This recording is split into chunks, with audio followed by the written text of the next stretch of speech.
Hello and welcome to Solar Alberta's 2026 Solar Series. Today's session is called Solar Sales, How to Do Right by Customers. Please note that we have enabled closed captioning for this presentation, and you can turn the captioning on in the toolbar at the bottom of your Zoom screen. My name is Stephanie Westland and I am the Education Lead at Solar Alberta. I'd like to take a minute to acknowledge that I'm hosting you today and working day to day from the place traditionally known as Moginstis, also known as Calgary, Alberta. Calgary is located on the traditional territories of the people of the Treaty 7 region in southern Alberta. This includes the Blackfoot Confederacy, made up of the Siksika, Piikani, and Kainai First Nations, the Ethka Nakota Nations, made up of the Chiniki, Bearspaw, and Goodstoney bands, and the Tsuut'ina First Nation.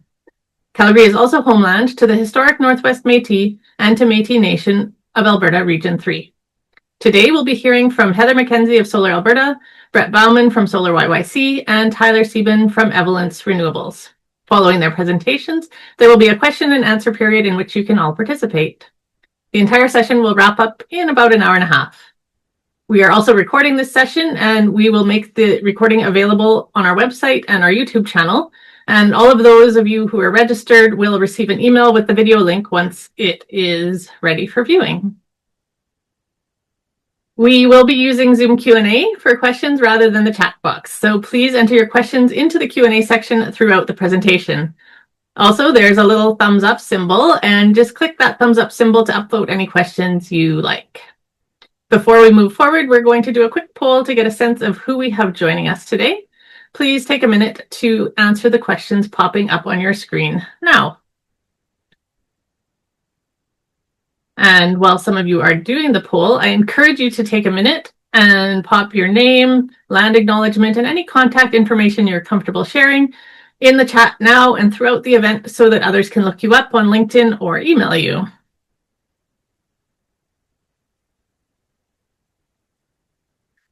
Wonderful. It's pretty much as we expected. It's mostly solar-related professionals and those working in the industry and a few solar curious as well.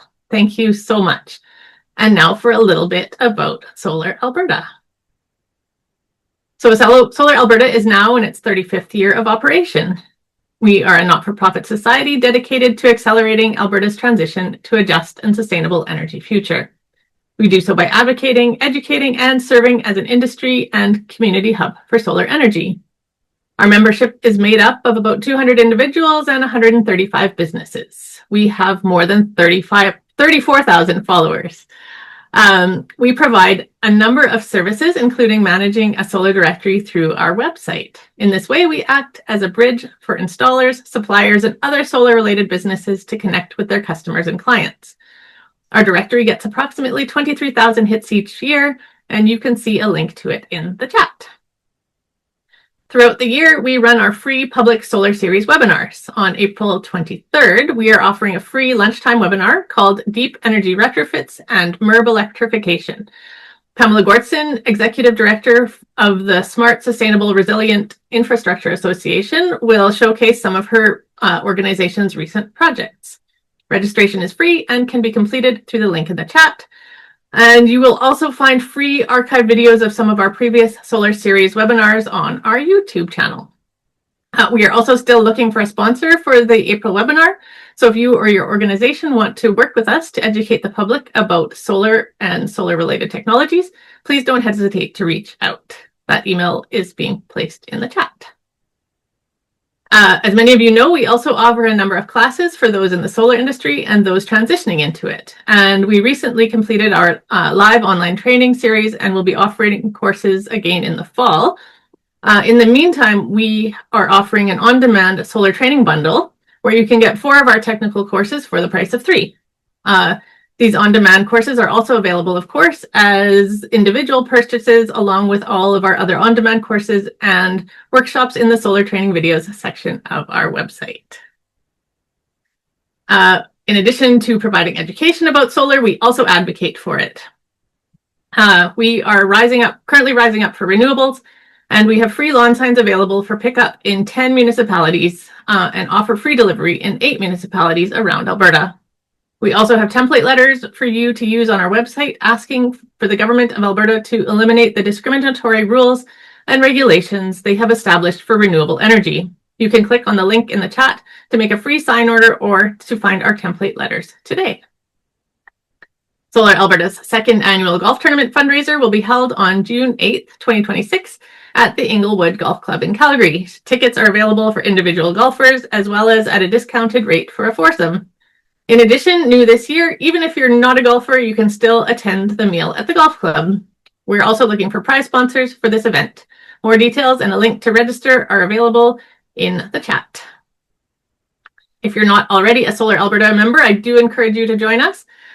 Individual memberships are only $35 and can be purchased at the link in the chat. And if you are looking to support the work we're doing at Solar Alberta in other ways, please consider volunteering or donating. And finally, with your help, we are recognizing long-time dedicated contributors to Solar in Alberta by gifting them a free lifetime individual Solar Alberta membership. If you know someone who has contributed significantly to solar in Alberta, please consider nominating them for this award. We are accepting nominations until April 15th, and the award recipients will be announced at our AGM. You can find the nomination link in the chat. A list of previous recipients can be found on our website. And now I'd like to introduce our speakers for today. Heather McKenzie is the Executive Director of Solar Alberta, where she and her team are working hard to accelerate Alberta's transition to a just and sustainable energy future. She's a seasoned leader, community organizer, and green business advocate. Prior to becoming Executive Director of Solar Alberta, she worked as a government relations professional, ran her own business, and served as an elected trustee on the Edmonton Public School Board. She also holds a master's in public administration and a master's in international development, and has undergraduate degrees in both sociology and history. Brett Bauman is a seasoned leader in the renewable energy sector with 10 years of dedicated experience in the solar industry. Driven by the philosophy that clean energy should be accessible to all, Brett and his team at Solar YYC have successfully guided nearly 3,000 customers through their transition to solar power, and have worked to ensure that their sustainable energy solutions are both practical and high-performing. Brett studied environmental sciences at Trent University and Sir Stanford Fleming College with a specialty in geomatics. Tyler Sieben believes that the transition to renewable energy is only as strong as the trust built with the community. As the co-founder of Evolence Renewables and a University of Alberta engineering graduate, they focus on the intersection of technical excellence and ethical business practices. Tyler's work centers on distributed energy solutions driven by the goal of making clean energy accessible and transparent and reliable for all Albertans. I will now pass the mic over to Heather to begin her presentation, and I look forward to chatting with all of you in the Q&A. Thank you, Stephanie. Well, hello, and thank you for joining us today. This presentation, my part of the presentation, is going to focus on protecting your reputation and ensuring customer satisfaction by making sure that you are in compliance with the Solar Alberta Business Code of Conduct, right from that first customer meeting onwards. I'll be reviewing various areas of our code of conduct that clients care a lot about, as well as some recent code updates impacting advertising and sales in particular. The Alberta Solar Business Code of Conduct is intended to protect and serve consumers by ensuring a fair, safe, and informed marketplace. It establishes strong mechanisms for consumer protection and promotes transparency within Alberta's solar industry. Solar Alberta enforces code compliance through the complaint resolution and disciplinary process and the newly introduced vetting process that a couple of you have participated in. Any members wishing to access promotional benefits with Solar Alberta, including a listing in our Alberta Solar Directory, which gets over 32,000 hits a year, must now be approved through the vetting process to ensure that they are adhering to the code. So why is this important? In an otherwise relatively unregulated solar sector, the code is one of the reasons why everyday Albertans often seek to work with our members. Complying with the Alberta Solar Business Code of Conduct is a required condition for business membership with Solar Alberta, and this ensures that Solar Alberta remains a trusted source of information for the public and helps our members maintain and uphold ethical practices in the rapidly changing marketplace. So before we get into specifics, I think it's important for you to know that Solar Alberta is a self-governing body. This means it can, or we can, only enforce our code of conduct with respect to our members. Solar Alberta is not an administrative or regulatory body, and we can't enforce criminal or consumer protection laws or other similar laws and regulations. You can find more information, including the full Alberta Solar Business Code of Conduct, on the Solar Alberta website under the Consumer Protection tab at the top. Just last year or so, we decided to put a tab right in the top line there because a few people were having trouble finding the code. So hopefully you can track it down more easily now.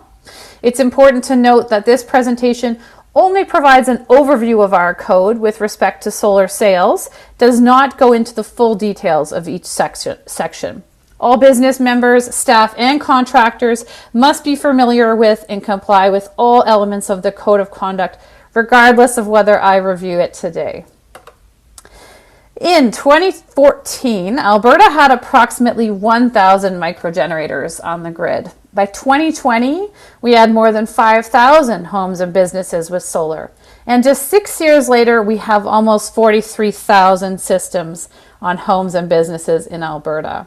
That's some incredible growth, and that industry growth has resulted in a tremendous increase in both the number of solar providers and their employees. It has also meant that many companies are increasingly contracting out pieces of their business.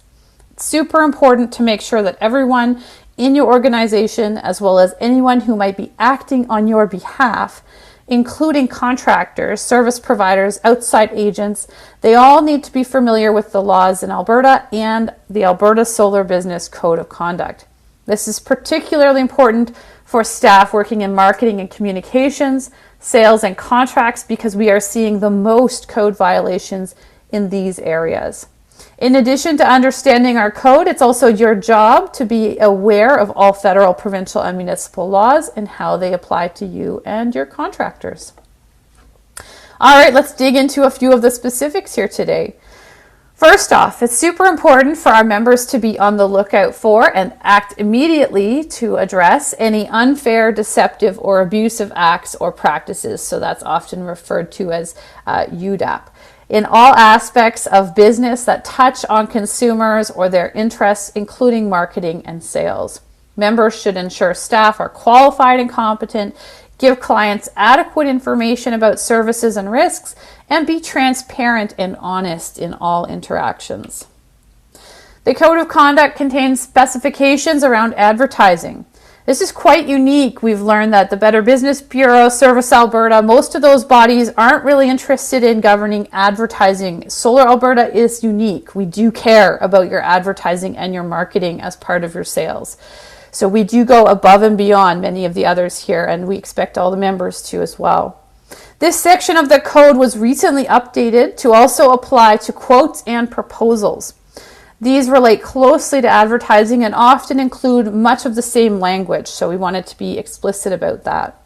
Some of the code requirements around advertising include no advertising claim by a member should be deceptive or misleading, whether by affirmative statement, implication, or omission, and all claims must be supported by factual, verifiable sources. I'll give you a few examples of that in a bit.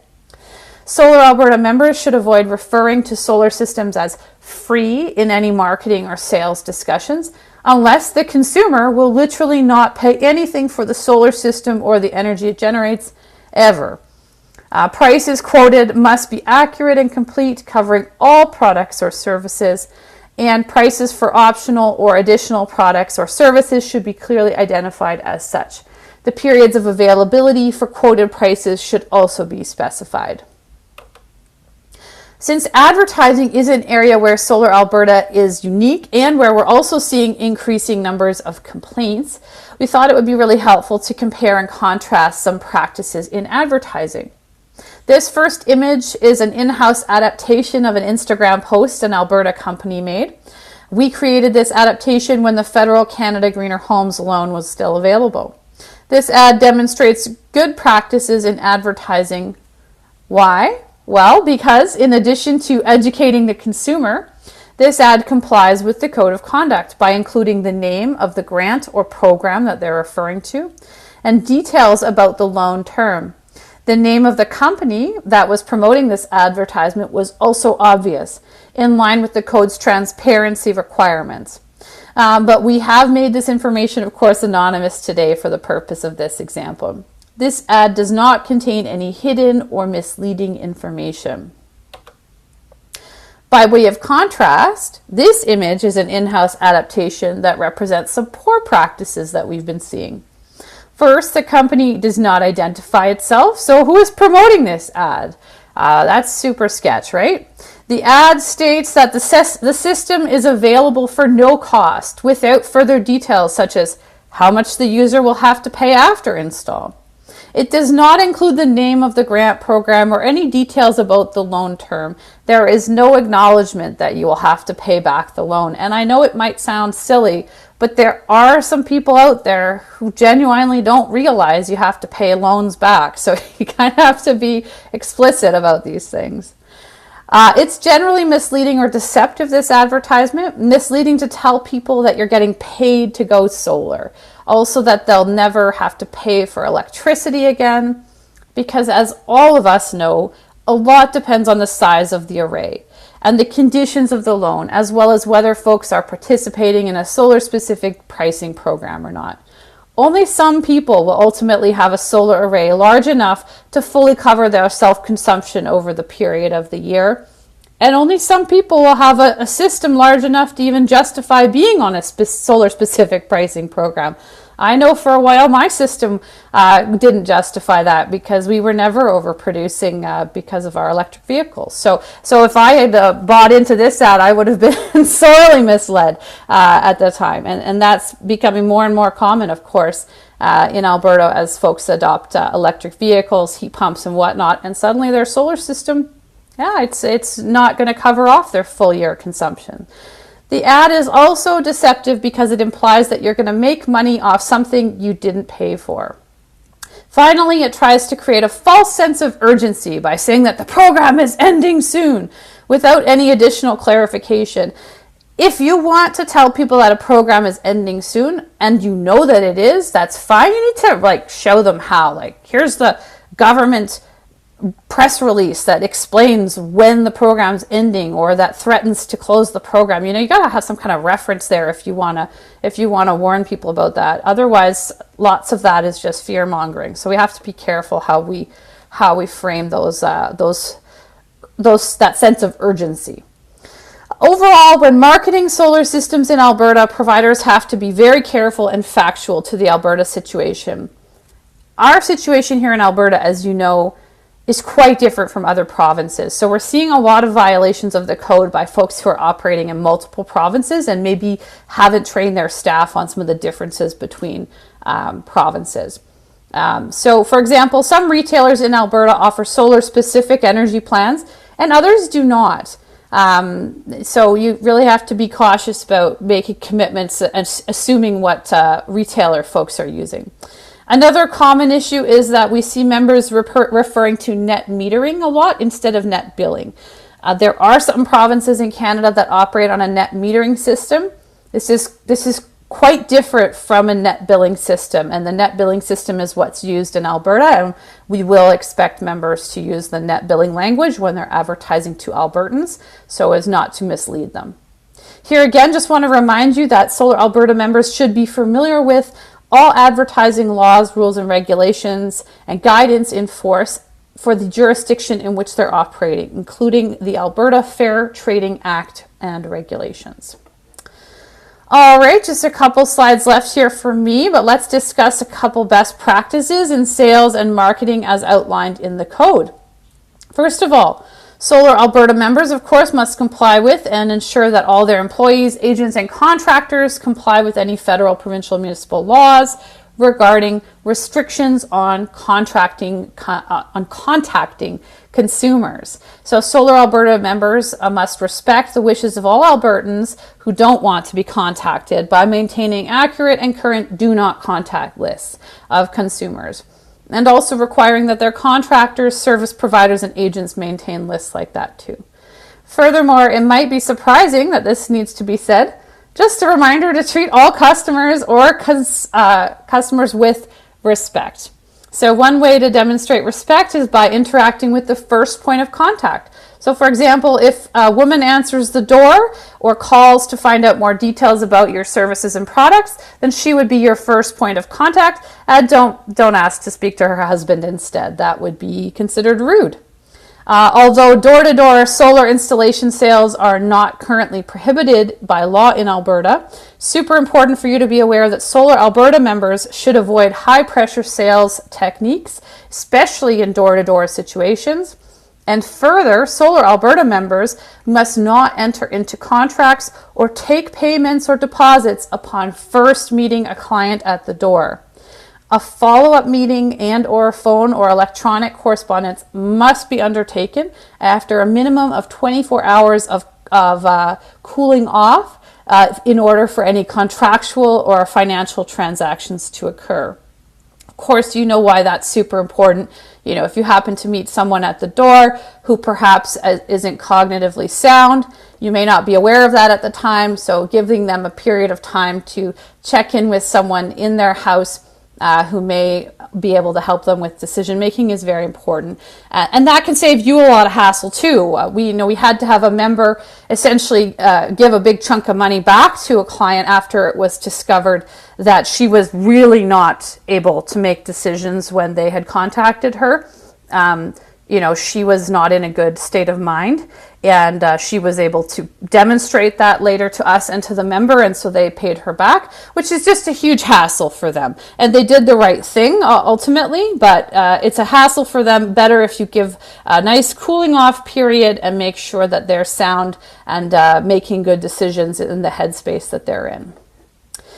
Let's turn to contracts briefly here. Super important to ensure that your contracts are up to date and meet all legal requirements. For instance, compliance with the Consumer Protection Act. It's also important to make sure that written contract terms and verbal representations don't conflict with each other. Additionally, Solar Alberta members' representatives should not make promises or guarantees about system performance, results, or services to a consumer that exceed the promises or guarantees that will be in their contract. That's kind of related to the advertising we were talking about earlier. Don't be promising that you'll never pay an electricity bill again if you're putting in a 5 kilowatt system on a home that needs 10 because they've got a tiny roof or they can't afford 10. Well, they sure will be paying utility bills still. So you need to be very cautious about not over-promising and under-delivering. While over-promising and under-delivering is a serious problem in all industries, it's one that we are seeing a lot in the solar industry, and it can reflect poorly on all of us. It's easy to be excited about the prospect of renewable energy. Super important not to stretch the predicted benefit. And it's so great to get solar. You don't need to make up that. It's even a massive reduction in your utility bills, like that's awesome. You can just tell them the truth. That's great. Even a slight reduction in utility bills is awesome. So just give them the basic goods and they are awesome enough, and you don't need to fabricate elaborate sort of fanciful dreams for them. All right, the Code of Conduct also contains a section on fair and honest treatment of consumers. Make sure you're familiar with this section of the code, as it outlines specific guidelines for interacting with consumers. It is important that Solar Alberta members and their representatives conduct themselves with courtesy, honesty, integrity, objectivity, and fairness.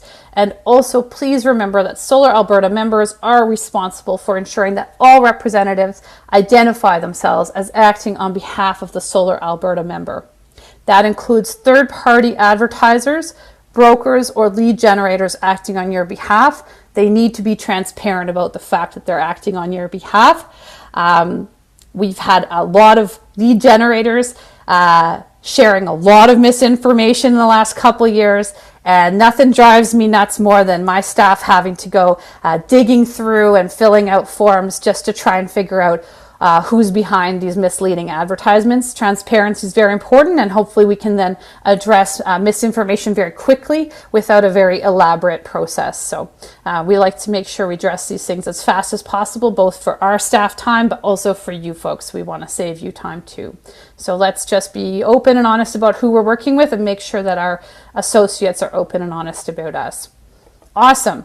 Thank you so much. I'm excited to hear from some folks who have boots on the ground today, and we get to see some of the worst offenders coming through the code compliance complaint process.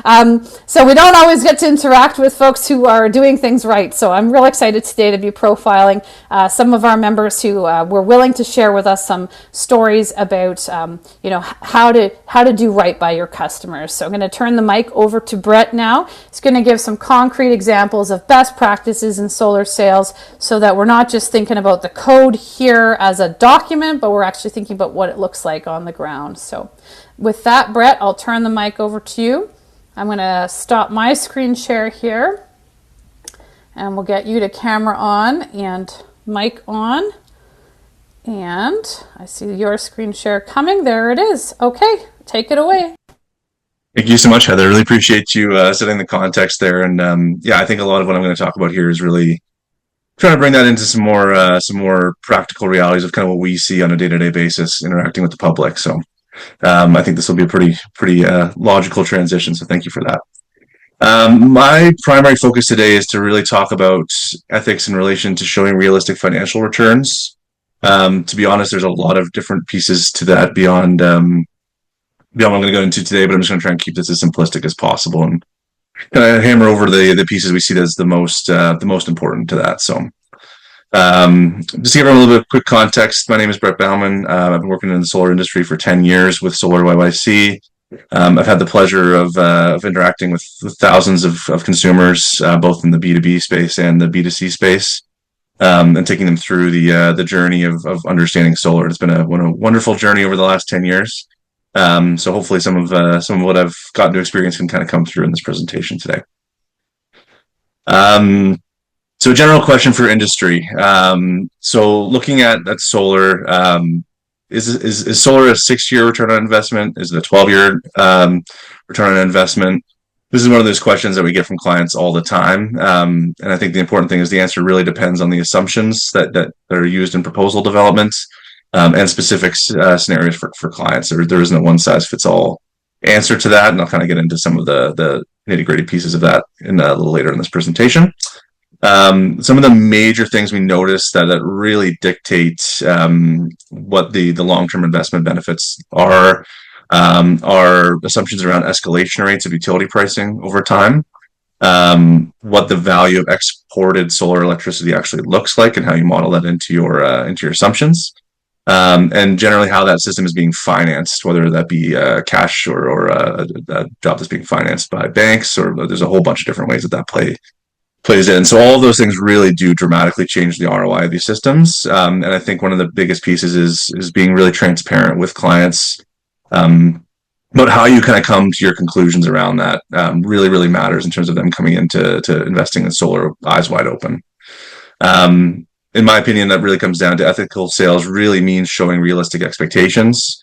The reality is nobody has a crystal ball to really understand every piece of how that's going to change, particularly over the life cycle of a solar system, given that it's multiple decades. But again, really being transparent about how you're coming to your conclusions helps clients feel comfortable in their decisions. Why ethical solar sales matter. So solar adoption, as Heather alluded to, has been growing rapidly in Alberta. I've gotten the opportunity to see that firsthand in the last 10 years. Customers rely very heavily on installer expertise. They're really relying on what we tell them to be true when it comes to making these decisions. Overstated ROI projections can really damage industry trust. Transparent modeling really builds the long-term reputation. What it comes down to is clients really need to feel like what they were told at the beginning of this is a realistic outcome to what they're going to be getting. So it matters very heavily. The risk of overpromising. So inflated electricity escalation assumptions are one of the biggest pieces that we see in this. And again, I'll get into some direct modeling around that in the future here. And the other piece to that would be ignoring the financing costs in ROI calculation. So those two pieces are very easily added into proposal that can really directly affect how people perceive the benefit here. The other piece beyond that, and I know my colleague the next section here is going to kind of talk about overstated system production. So if people are making the assumption based on our models as installers of what their system's actually going to produce, we really want to make sure we've taken the time to model the site correctly. And that covers everything from the potential of shading to the angle of the panels. All those things can really directly affect the system production, and those production estimates are heavily important in how the system's going to perform on the ROI piece. To kind of summarize a lot of this, short-term sales versus long-term industry trust is really one of those key pieces. As a business over the last 10 years, we've been really fortunate that the vast majority of our clients have really come through referrals.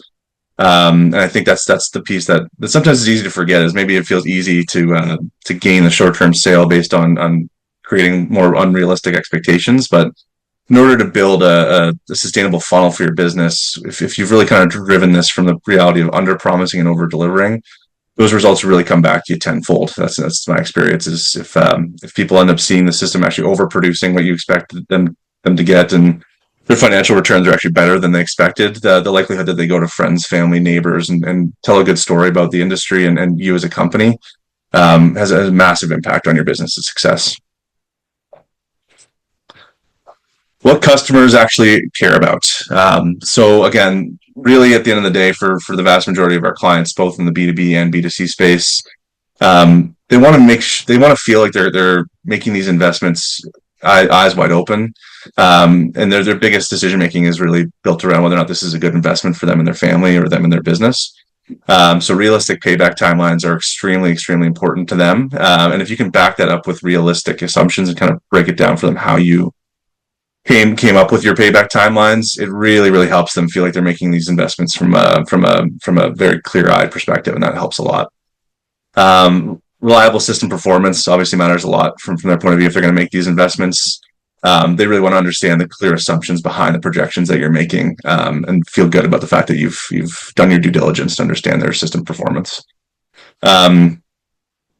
And again, all this comes down to they really want to make the decision, knowing that they have confidence they made a smart investment. That's really what everyone's trying to accomplish with this purchase as a person, is that they've made a good investment, and if they can have confidence in that, it's amazing how that's going to pay dividends long term for them and your business. So here's a quick example of kind of coming down to the escalation piece. So again, this is one of those ones that we see really big divergence when our clients are comparing proposals across the industry.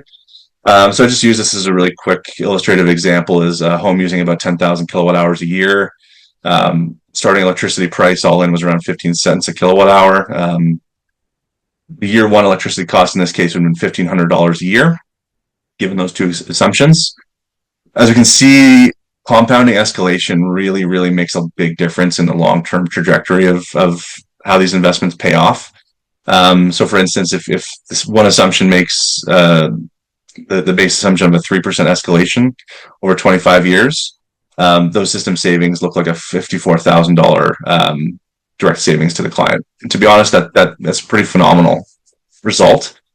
If you make the same assumption with the same basic starting point, but with a 7% assumed escalation, those savings double. The reality is nobody obviously knows exactly how the cost of electricity is going to work over the next 25 years. But assuming long-term compounded cost escalation isn't necessarily an easy thing to back up based on historical electricity costs. So I think it's just one of those things, not to say that you can't show both of these examples, but to be able to give people a sense that neither of these are bankable outcomes. Helps them understand that they can make a conservative or aggressive assumption, but either way, the result is still going to be them coming up well ahead. But I think the important part is just having them understand how much that can affect the long-term investment, and let them make their own decision about whether or not they believe a 3 or 7% escalation is realistic.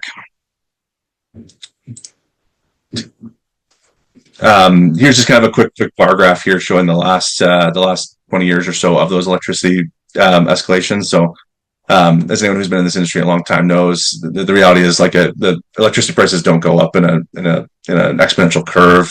They go up and down all over the place.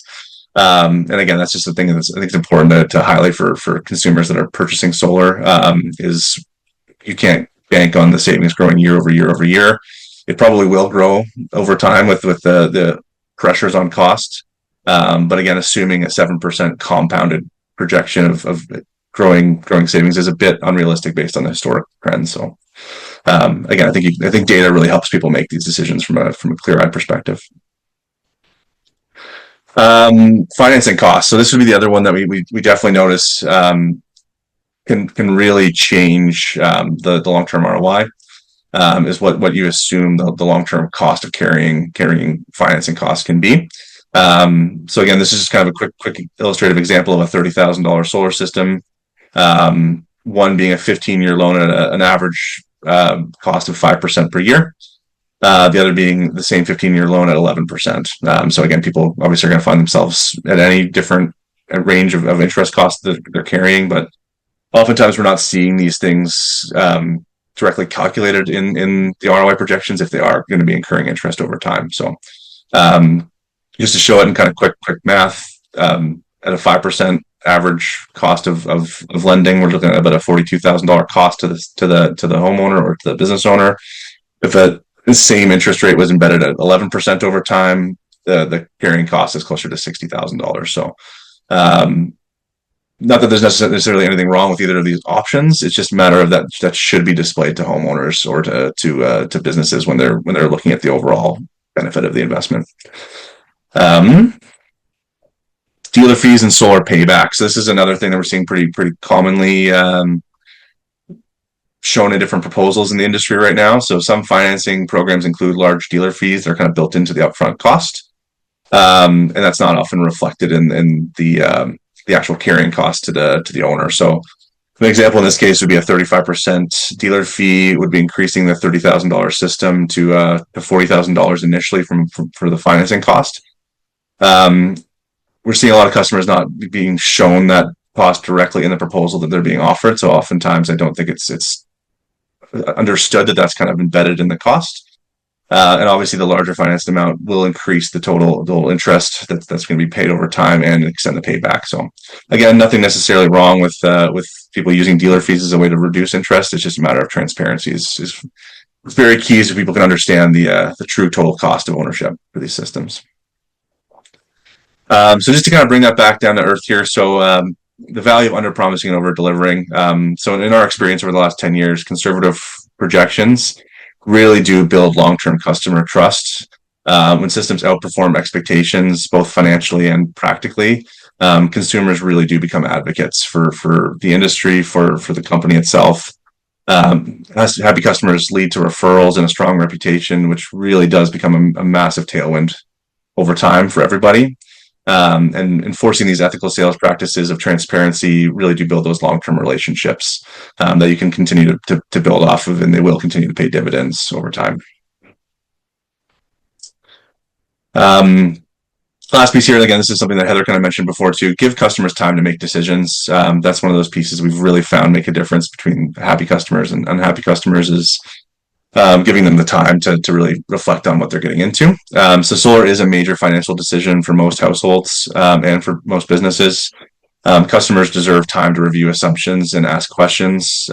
We often find that when we go through our first proposal explanations with people, they don't often have a lot of questions off the bat, but if you give them a week or two, they really start coming to you with a whole bunch of different things that they didn't really initially consider. A no pressure sales process really does build trust and confidence, so that when the client does decide to go ahead, that follow-up call isn't necessarily going to be them being confused or frustrated. It's usually because they're happy and they're potentially bringing additional referrals to your business, which is a great call to take. Customers who feel respected are more likely to recommend your company. And again, in our experience, that really has been the bedrock of how we've been able to grow as a company is that direct customer feedback going to their communities. It makes a world of difference. In closing, solar is a powerful long-term investment. Honest assumptions build customer confidence. No matter what projections you use, solar will end up paying off for clients. So there really is no point in exaggerating savings expectations. If you do give people the most conservative option, they're almost always likely to exceed that, and they're absolutely going to become an advocate for you if that's what they see. The future of solar Alberta really does depend on trust and our ability to back what we talk about. All right. Thanks, everybody. All right. Thanks, Brett. That was really good. Yeah, I definitely agree with those points, Brett. I think especially like the difference between 3% and 7% is so ginormous. It's nearly double the projected savings if you're doing it that way. And I think a lot of customers, like, they might not have the same backgrounds that we have. They might not deal with financing all the time. So they may not even really know what's accurate or what's reasonable for escalation. So I kind of look at it as our responsibility to try to be good stewards of that and give them a good basis to start from. Albeit it can be challenging. I think that a lot of the focus of I'll go over right now is, out of frustration for when I've quoted customers before, and many companies quoting, let's say, a 10 kilowatt system. You have some companies that are saying that will do 13,000 kilowatt hours, and you have some that are saying it will do 9,000 in different scenarios, right? So I think it can be really confusing for customers, and it really comes down to the principle, like Brett said, like, are you over promising? Are you being realistic? Are you under promising? And good design is really foundational for that as well. So the financing is important, and the design has its place as well.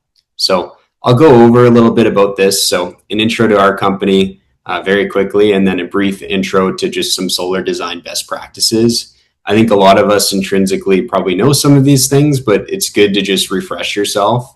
Or if you don't know something and you want to be better, like, there's a couple things in here, and I tried to make this really tangible for people. So it's not really theoretical. There is examples in this, and we can go over those. So Evolence, I started Evolence in, a few years ago. We provide turnkey power systems for Alberta. So solar, battery storage, backup generation, service upgrades.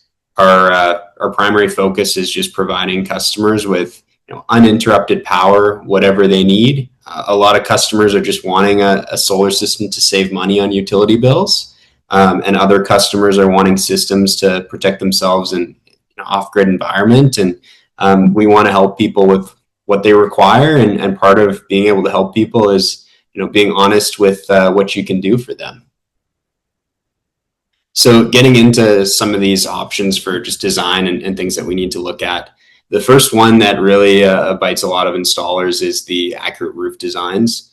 And I guess prefacing that is the people that are doing the designs, it really ranges a lot between companies. So, certain people are educated in these areas, have more technical backgrounds, and they bring that, and their designs show it. And other companies are hiring people that don't have this experience and just showing them kind of how to use a computer, and they may not be able to use the judgment to determine what a good design looks like. So, the first thing is an accurate roof design. So, accuracy in dimensions.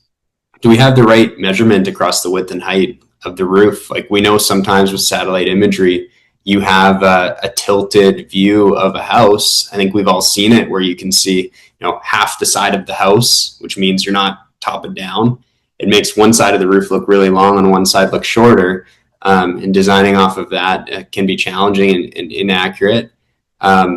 Measuring proper roof angles is really important. It's very pronounced, the difference in production between a system that's a 212 pitch that's very shallow and walkable, and a 1212 pitch that you can't stand on. That will be a major difference for the customer. So that's important.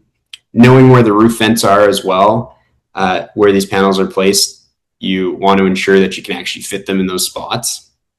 So just to improve in this area, if you don't have good imagery, Eagle View, Near Map, like, those are some great options.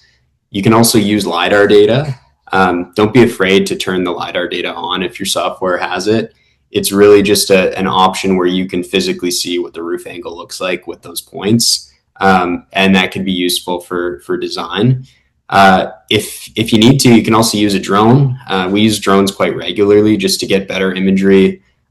Like with the photo on the right, it's hard to see some of the vent locations. So a drone is useful. And then there's always the old-fashioned way. You can physically measure the roof. You can get a ladder and get your safety gear and do your FHA and get up there and take some measurements. Sometimes you really have to do that, especially in more rural areas where the photos and videos are just not very good. or if there's no street view as well. That's a big thing too. So just in this example, like this was a rural home that we had quoted, and from the imagery, like it's hard to tell what angle that roof is. Like we really don't know. We might be able to guess a bit from the shadows, but we actually had to go out there, and when we got out there, we realized that it was a 12-12 pitch. Those two photos, top and down, the bottom one is a 12-12, and the top one is a 3-12. And you can see the panels on the top one are red. Like the panels physically wouldn't fit on the roof if the roof was that pitch. And that's a huge thing to realize. An example of that is if you're designing a system, let's say with an 8-12 pitch roof, you may have an extra 2 or 3 feet of available roof space. You sell the job, customer is happy, you go to install it, your installers may find that those panels don't physically fit. So it's huge, not just for your customer and for the energy projections, but for your own team, or if you're subcontracting. You'll be in a world of pain if your panels don't fit on that roof and you have to redesign it or take shortcuts, which you shouldn't be doing. The next one, I think this one is probably the most important part of this, is factoring system losses. So we need to make sure that we're accurately accounting for things that are going to affect the production of your solar panels. So the biggest one is really shading, from what I've seen from my experience. Often installers in these proposals that I'm seeing, they're only modeling the house. Sometimes they're not modeling trees. Sometimes they're not modeling the houses around the house. And this can really lead to panels and systems that underproduce. So in this example to the right, I have an example that gets more deep into it. So I guess I'll go over the top level and then go to this example. So trees, neighboring buildings, infrastructure, snow losses as well. So in Alberta, we have snow, and snow will affect the production of the panels annually. So we need to account for that. It can range from 1% to even 10%, depending on where you are. And there's an Edmonton NATE study as well that I use as a reference when I'm determining how much snow losses to factor in, but it's something to think about.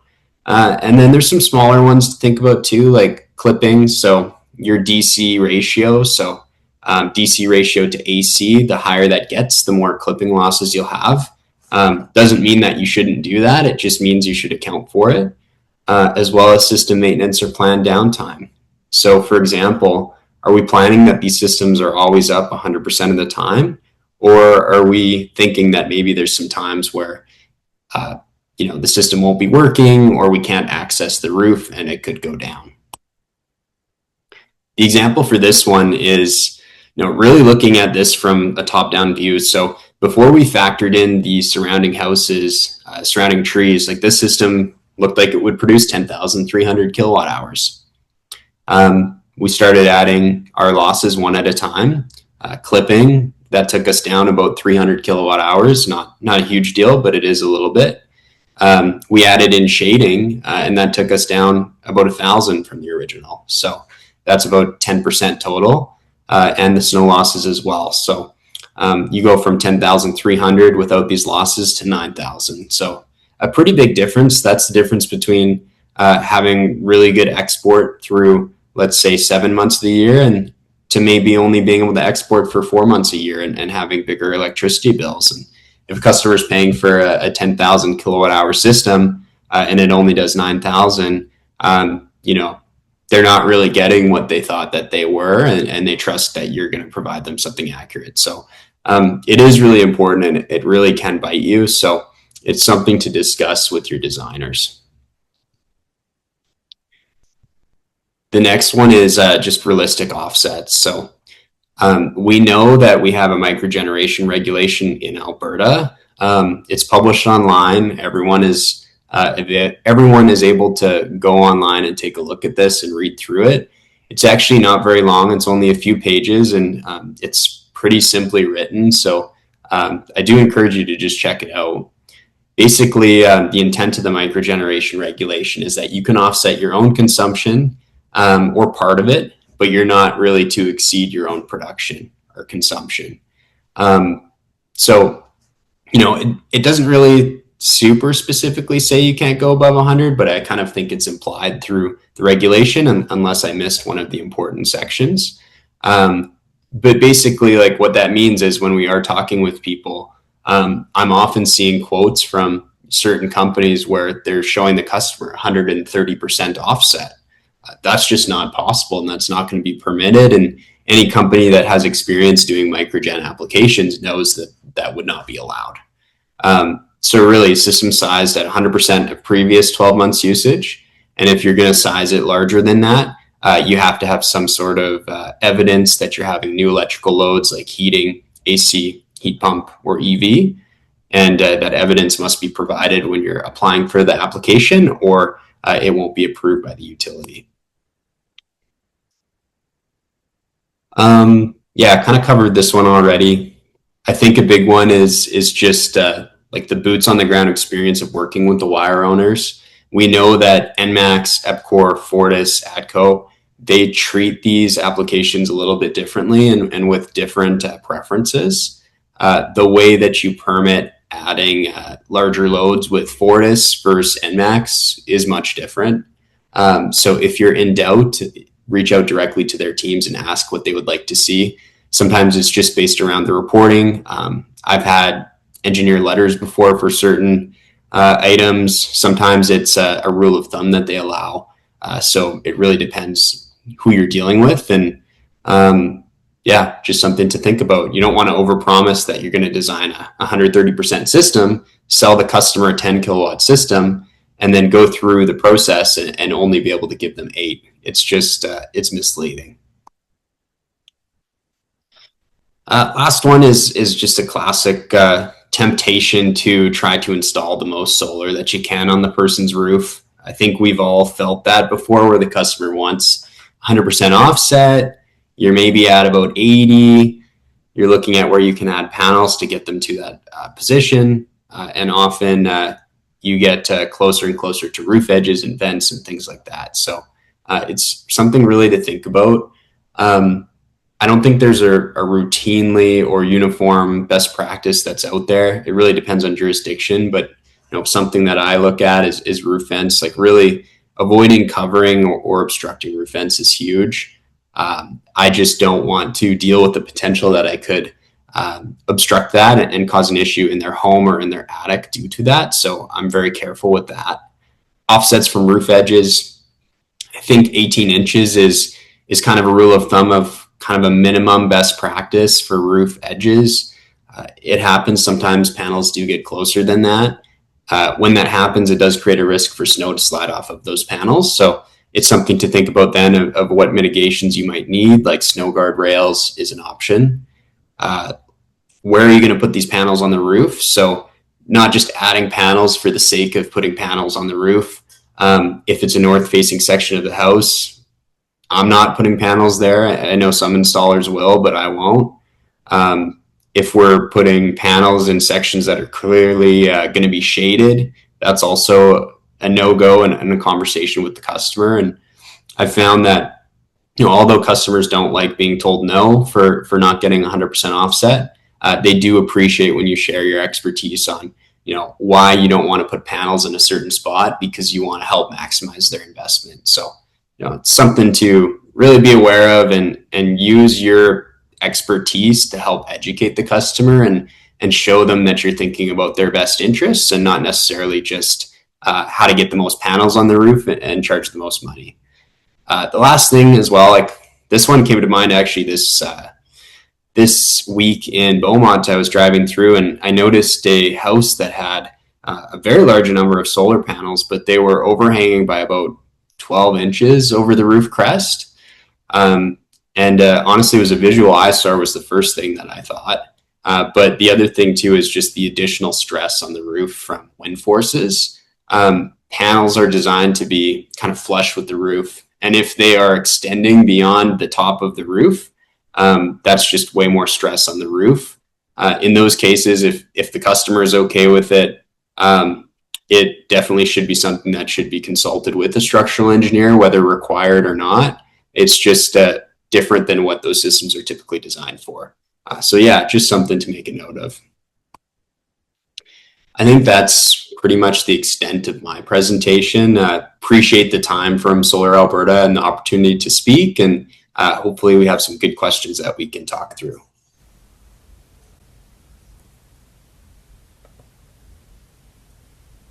Thank you so much, Brett, Tyler, Heather. Feel free to come back on screen and on mic, Brett and Tyler. We'd love to see your faces. And reminder that if you do have questions, you have some great expertise here, so please feel free to pop the questions in the chat.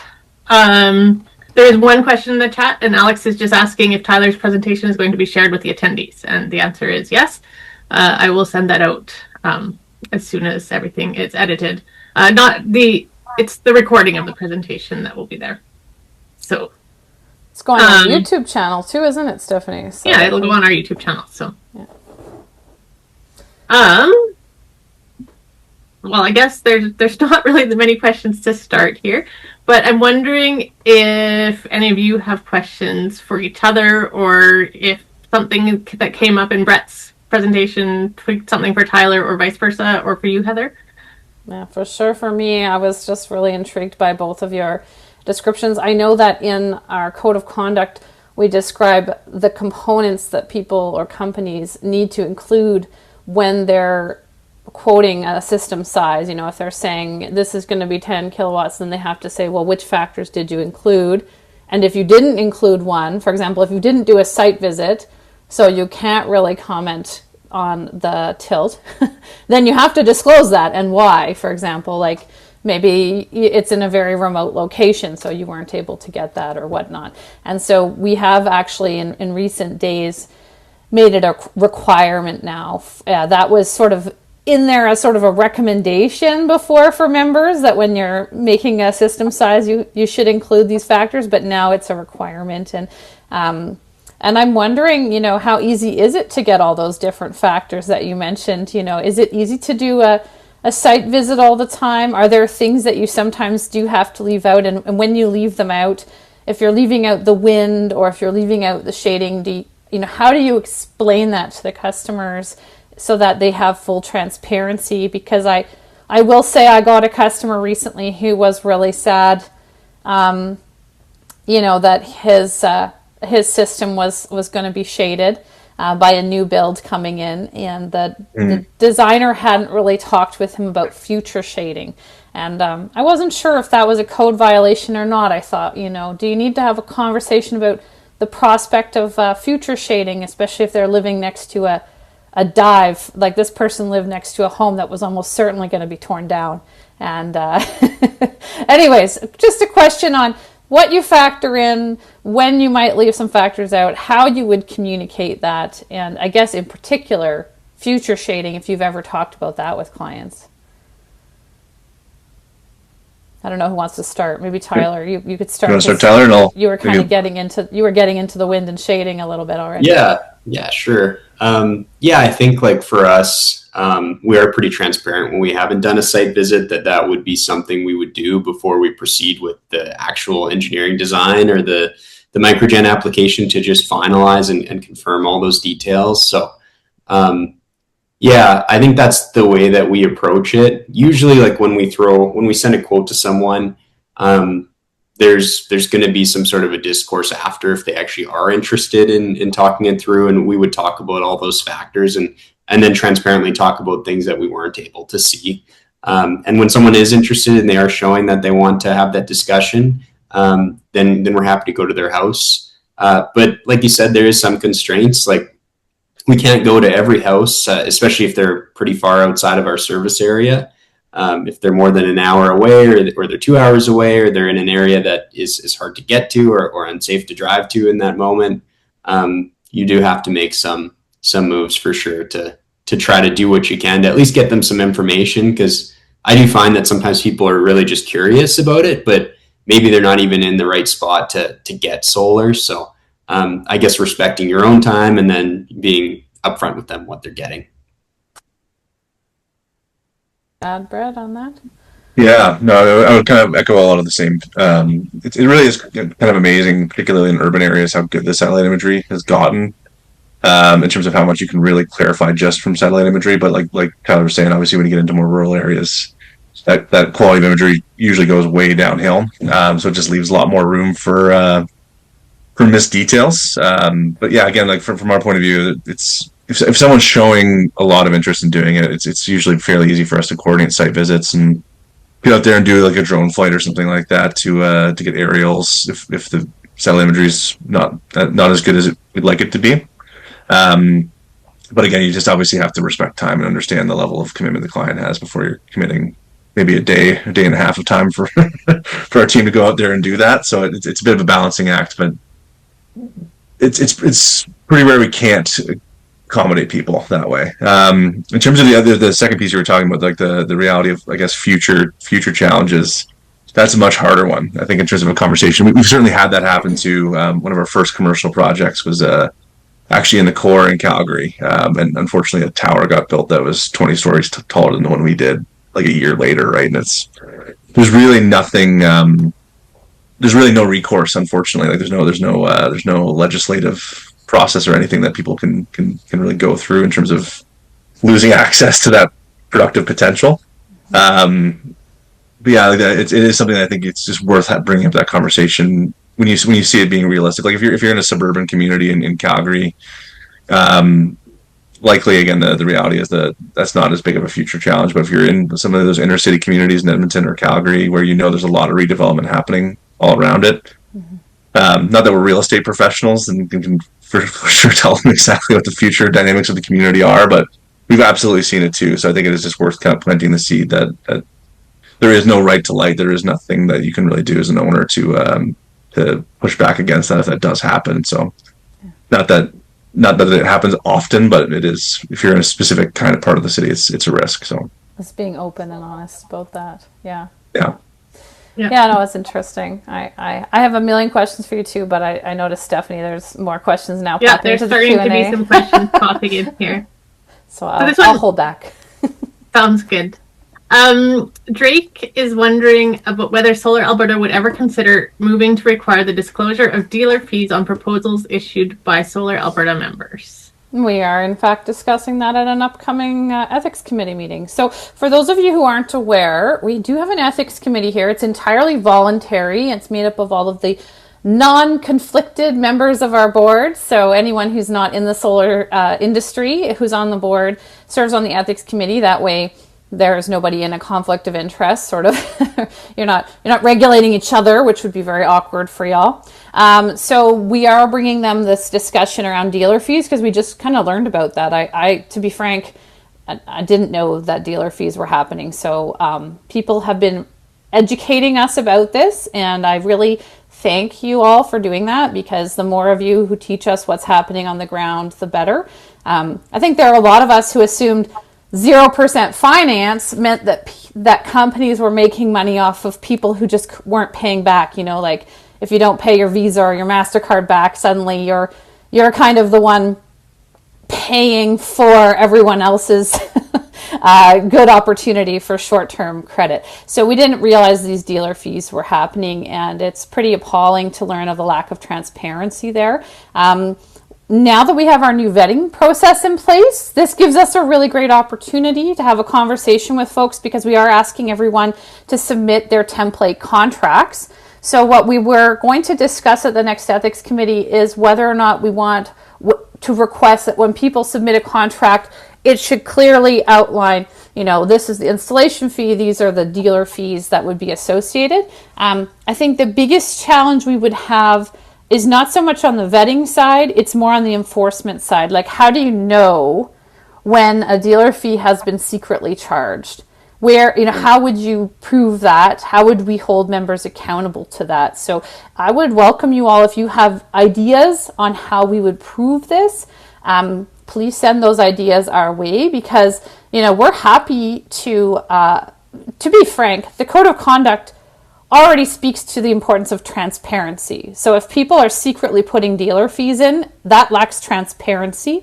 We could already hold people accountable to the code of conduct for that. So the question there becomes, where's the evidence that this is occurring, and how do we find that evidence? So if folks have thoughts on evidence they want to share with us, just send me an email and I'll bring that to the Ethics Committee for consideration. But yeah, as we were reflecting on this newish phenomenon, which is probably going to be more and more common now that the Canada Greener Homes Loan is no longer available, we've been thinking, okay, in some ways this is already a code violation, but what can we do about it if it's very secretive? And so that's the big question. And one small thing we could do, though, is at least in our vetting process of contracts is say you need to clearly outline these fees, because we already require that folks outline financing. So that's already a requirement. It's just that people are considering these dealership fees almost differently from interest, because it's not an interest rate. So we say, well, you have to be clear about interest rates. Well, this isn't an interest rate.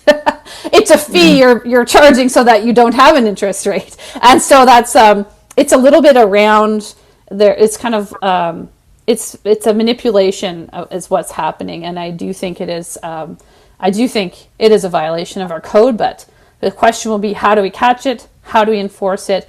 I would say if a customer has discovered this has happened to them and they were not aware, and if that customer can somehow complain to us, with some evidence that they were not aware and that now they have evidence that this has happened, we could probably action that on an individual basis. But more broadly, how can we address this issue is a big question. So thank you for bringing that to our attention, both today as well as those who have recently emailed us about that, because super important and really, really lacks transparency, especially when I saw your to inflate the price by over $10,000 is like an astronomically high inflation. So, probably less than you would be paying if you paid interest rates.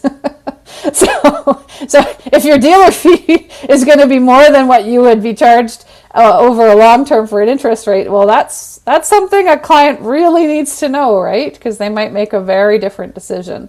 But I also like what you said, Brett, about how I don't think Solar Alberta will probably ever take issue with those options being out there, because there are always individual customers who may need to exercise those options, right? For whatever reason. And we don't want to judge those people. Like, different people have to take different financing options. Some people have to finance the furniture in their home, and I don't want to be judging those individual people, and I don't want to judge the people who are offering those options. There are totally different factors going on in everyone's lives. And the reality is, as you were saying, we just need to be open and honest about it. And that's the key. That's the piece where our ethics committee will be having a conversation about how can we just really step up the openness and the honesty in that regard, because that's the enforceable part. That's we don't need to take away the option. We just need to make sure people realize what's happening to them. So thank you for that. Yeah. Heather, just a question on that. I guess, from my perspective, just thinking about it, I think that for me, a big thing is just including the full price of the project up front, so people are aware of all costs for it to be turnkey. Delineated, yeah.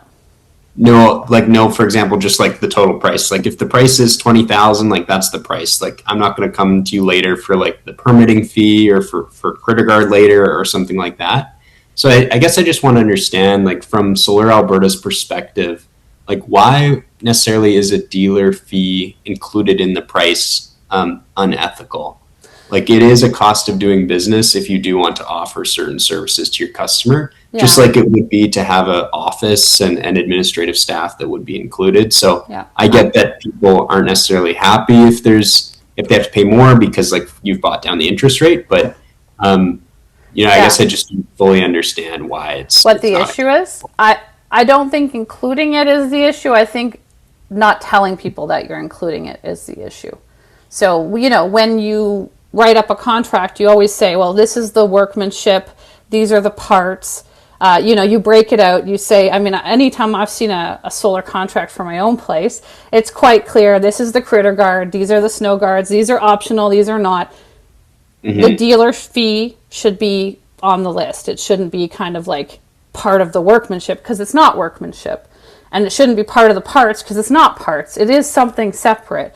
And so I just think the issue isn't the inclusion. I think the issue from my understanding is the lack of a bullet point saying what it is. And so it could be a very simple adjustment where it's just like, there's a bullet point with this piece. And then people are like, oh, what is that? Oh, well, that's part of your financing. Oh, okay, good to know.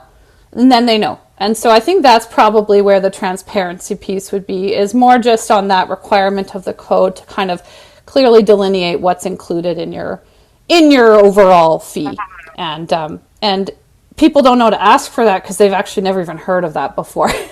I think if you failed to include the parts, they'd probably ask for that because they obviously see that solar has parts, and they'd be like, yes, but how much of this are the parts? But I think it's the pieces they don't know how to ask for because they don't even know they exist. That would be where I think the transparency piece is. But again, ethics committee hasn't made a decision on this. I'm just sort of thinking it through live with you, and staff have been thinking it through. And at this point, we're bringing this to the ethics committee to say, how do you guys want to deal with this? Because it's kind of a newish phenomenon to us. I don't know how long dealer fees have been out and about. And I don't even know if that's what they're always called.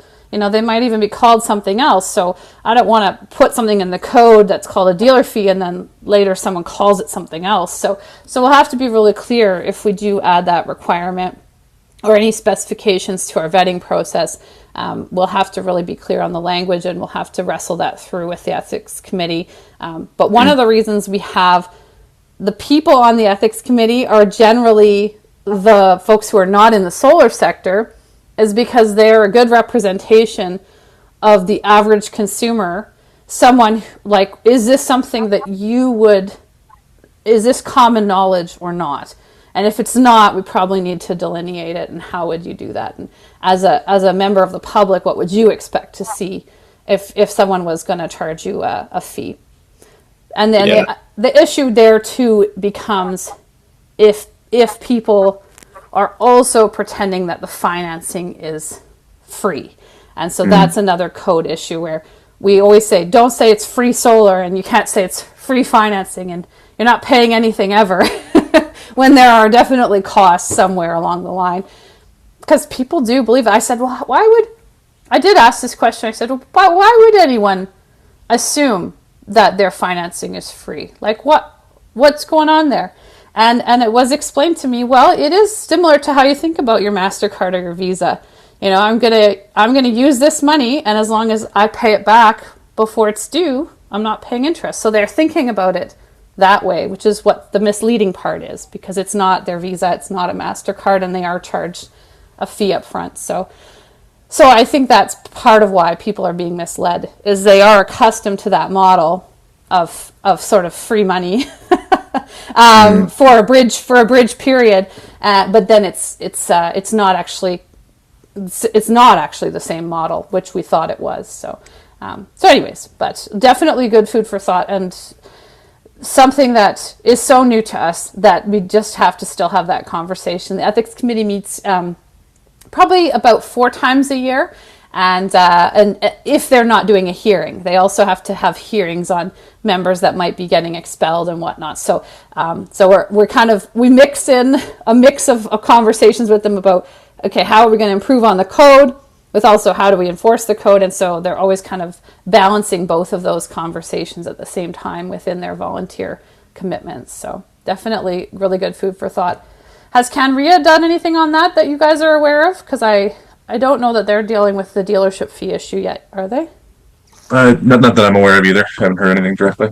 Yeah, I might reach out to them and see if they're doing anything on that front, because we do try and at least keep aware of each other's ideas. But I know installers are definitely more Solar Alberta's thing, so you guys would our members would be probably a very great resource to us, and they may not have as many installers to provide that advice to them. So, all right, I'm going to jump in because there are lots of questions, and we're not going to get to them all.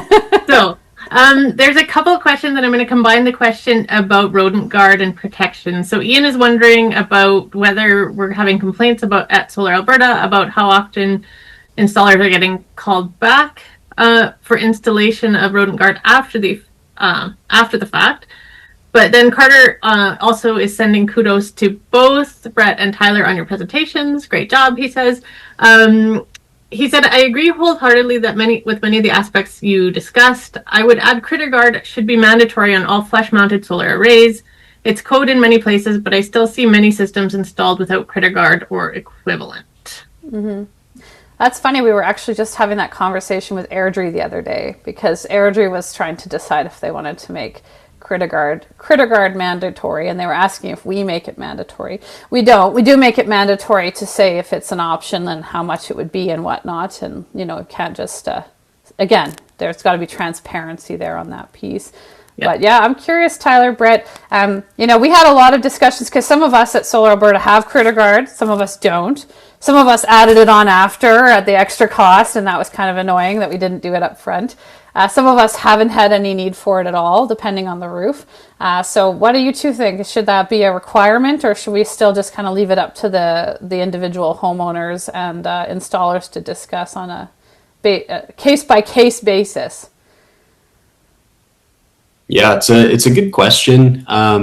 I think it's a really important part of a system. If you're installing it, putting it on right away is a great option, in my opinion, and that's kind of like our standard of what we do. So yeah, I wouldn't be surprised if even like regulations change and province adopts mandatory critter guard policy. I think that would be a good thing. Mm-hmm. Do you think it would be? My fear is always making Solar Alberta members do something that is not regulated by the province, because I don't want to create an issue whereby our members can't be competitive because non-Solar Alberta members are not doing something. So I'd be curious what your thoughts are on that, because I'm happy. We could be really regulation happy here. We could always throw in loads of ideas, but then would that put you at a disadvantage to the handful of folks who are operating outside the organization, right? That's the big question. Critter guard may be small potatoes, so maybe that's not going to be a deal breaker for any company.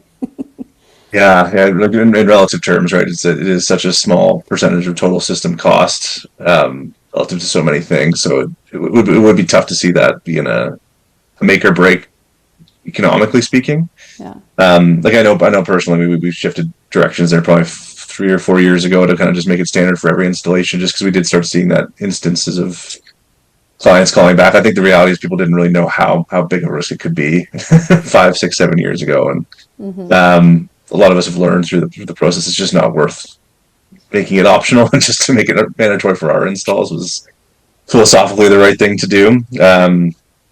But yeah, I think I'm always hesitant to make anything mandatory that can be optional for homeowners, but it is one of those things that it's pretty rare it doesn't become a problem, right? So I think you're making me think, Brett, because I have critter guard on my garage, but I don't have it on my house. So yeah, the installer, that's what they recommended starting with. So, but now I don't know. I think we did have them out for an inspection last year, and it wasn't a problem. So mm-hmm. Yeah, like there's those instances where it's not, right? Like there's no guarantee either way, but yeah. It's it's definitely one of those things that it's putting on the installer for sure to talk about real risk factors, right? And just make sure people are really, really aware of that. And again, for us, a couple of years ago, we just decided we're just not going to do installs without it included, because you always end up going back. Fair enough. Yeah, exactly. Like from our point of view, we ended up doing it at the same costs as we would have done it the first time. So it was really just more expensive for us to not do it the first time. So it's not a big enough bang for your buck as a project, as a standalone. No, exactly. So it's a win-win from our point of view, just to make sure it's standardized. But whether or not that should be regulated, I don't know. It's there's not a lot of downside, in my opinion, to not. I can't think of an instance where it would be a big problem to not have it just universally available, right? So I will say the conversation with Airdrie was interesting, because the rationale was something about somebody didn't like the pigeons on their neighbor's roof, and I thought, well, I'm hesitant to regulate based on just how much we like or dislike pigeons. Like that feels like a pretty. I don't know that we would regulate based on our pigeon interest, but if there were other reasons, like you always end up going back to do it anyways, then that might be something to consider. So, anyways, definitely food for thought, and fun to have this conversation today, so we can get the ideas rolling on whether we want to move on that, or even just make that a stronger recommendation. Because the fact is, we give a lot of presentations to the public, and we always say we recommend, getting multiple quotes. We recommend making sure folks have insurance, and we could just make that a recommendation. We recommend CritterGuard. Also that could be a Solar Alberta thing that we promote, even if we don't regulate it. So, there's different options to consider for sure, that I'm sure Stephanie and I will mull over before our next Solar 101 presentation. For sure. Okay, so hopping into some more questions here. Mario is wondering, when using drones for photography for the roof, what special permits should we have? Under 249G, a mini drone doesn't need a pilot license. Do you know if we need a permit to fly in residential areas in Calgary and Edmonton? This is a case the neighbors may bring something up. Thanks. Yeah, I can speak to that one. I fly the drone pretty regularly. It's something where if it's under that 249, you're kind of in like a recreational class, from my understanding. Maybe there's many jurisdictions that might have like more strict rules. I'm not super sure. My kind of best practice with it is I treat it like a toy, or sorry, I don't treat it like a toy. I treat it like a tool. And I quickly get in and get out the photos that I need and try to avoid attracting too much attention while I'm doing it. I think when you start like flying around and doing different things that people are becoming more aware of, that's where you can attract that negative attention. So just being aware of it, being quick, and then there is just some best practices of like not flying above people, and that sort of thing. So if you follow those, you shouldn't really have any problems. It's also, I find important, I'm in a very droned part of Edmonton, Blatchford. People love to drone out here. Everywhere I go, there's like constant buzzing around me. And the thing that drives me nuts the most is just when I can't see the operator. I really, really don't like it when the operator is hidden from view. And so in terms of maintaining good relations with the neighbors, making sure that you're near your drone so that they can say, what are you up to? And then, are you spying on my kids on the trampoline? And have that no, I'm just looking at this roof, and then it can build trust.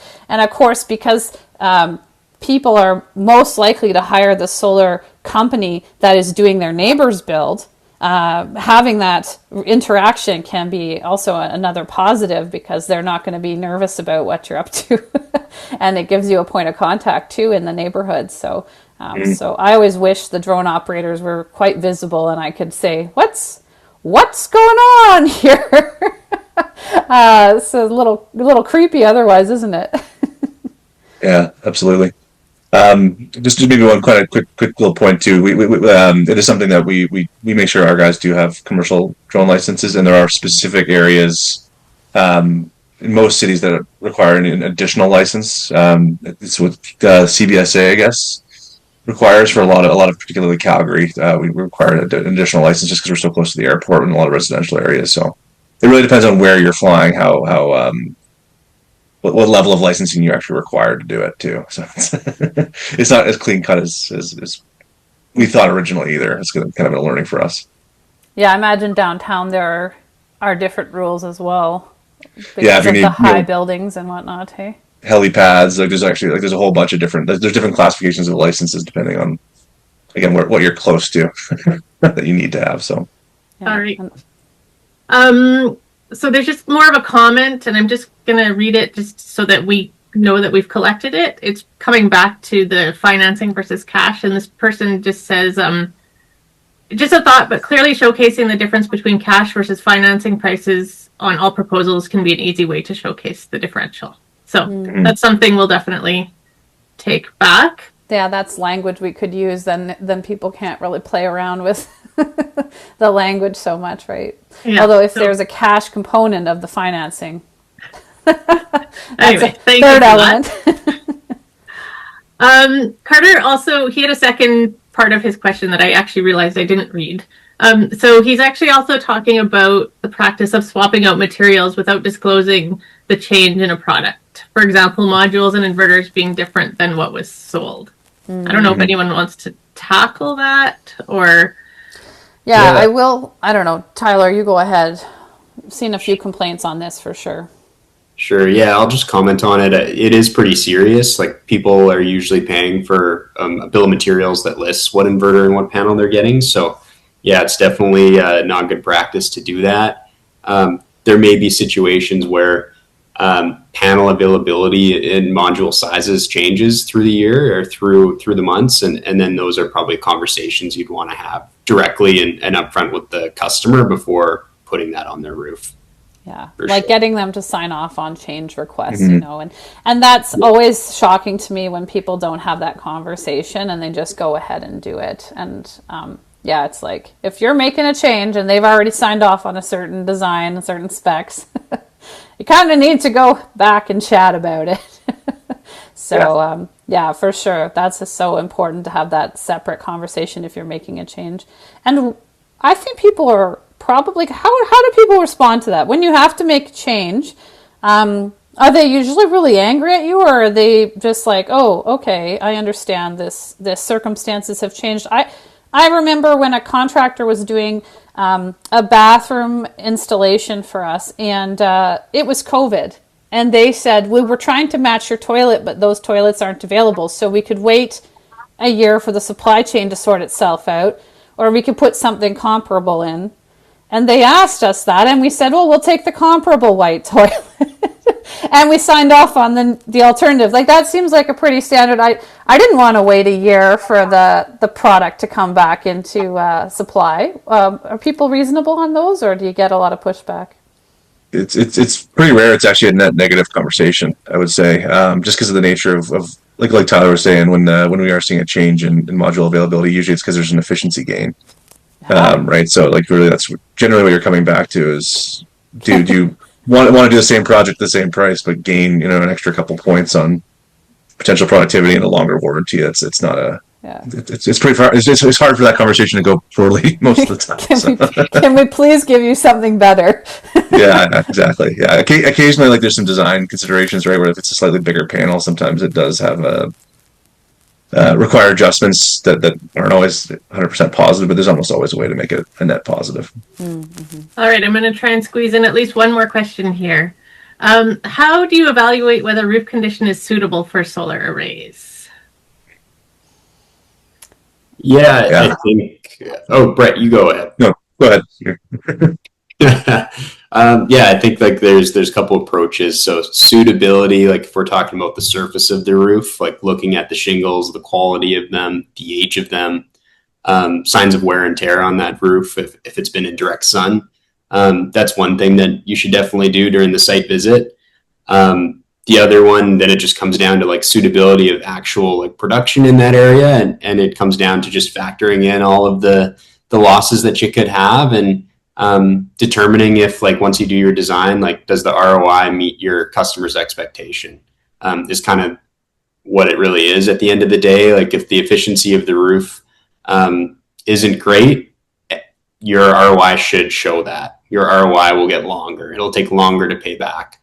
And then you can use your discretion to tell the customer it maybe isn't a good investment, or you can show them the facts and let them decide if they're happy with that.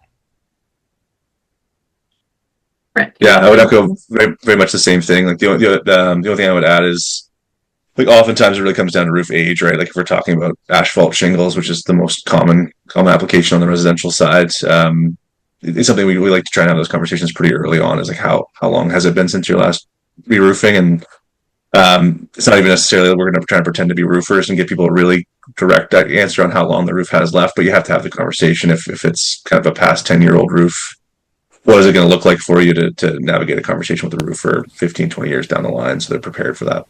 Yeah, and prepared for the deinstallation and reinstallation cost. And I have had to have a couple frank conversations with some very sweet neighbors of mine. They have rooftop patios, so they don't have a roof.